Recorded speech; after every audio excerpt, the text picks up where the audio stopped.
Hello friends, get ready for legal dictation. Okay, start.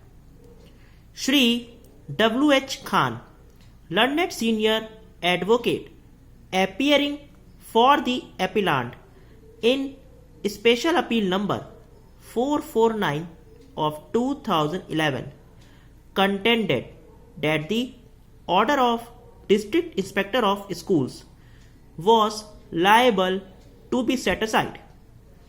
He submits that there being two rival claimants regarding elections of the Committee of Management dated 31-10-2010. The District Inspector of Schools had no jurisdiction to adjudicate the dispute, and he was obliged to make a reference to the regional level committee in accordance with the government orders dated 1912-2000 and 2010-2008.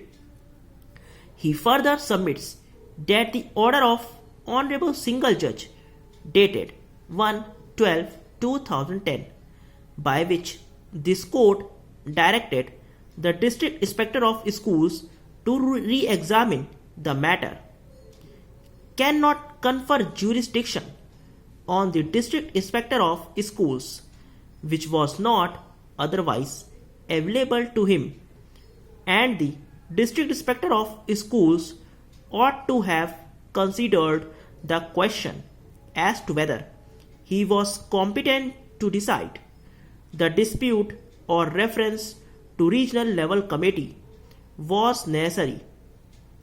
He submits that the order of District Inspector of Schools dated 11-12-2011 deserves to be set aside by Honorable Single Judge, and Honorable Single Judge erred in not setting aside the said order. Para. Shri Shashi Nandan, assisted by Shri Arun Kumar Singh, appearing for the respondents, submitted that the District Inspector of Schools had full jurisdiction to decide the dispute.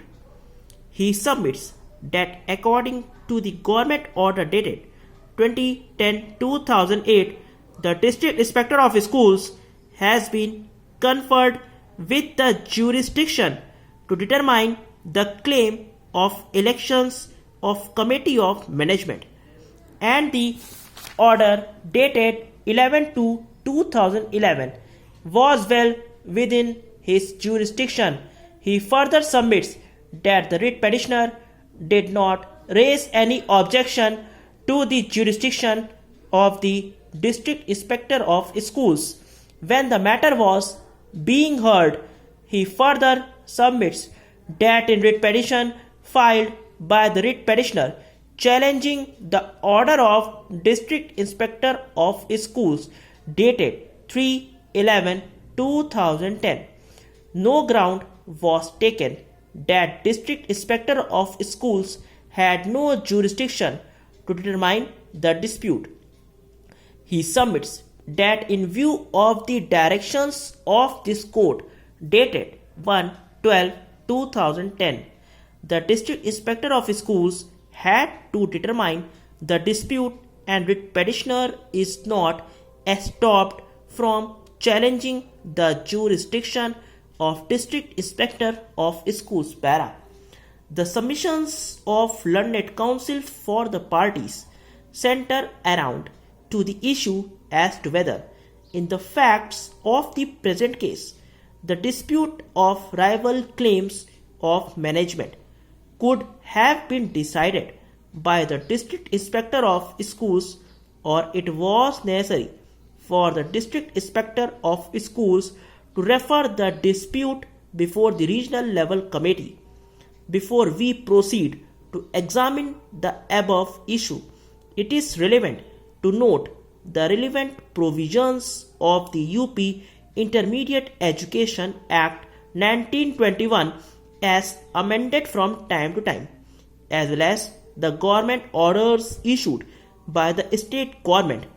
The District Inspector of Schools under the statutory provisions of the UP Intermediate Education Act 1921 and under the UP High School and Intermediate College Act 1971 had to perform various statutory functions in collaboration with the Committee of Management. Stop. अगर आपको dictation अच्छा लगा तो channel को ज़रूर subscribe करें। Thank you.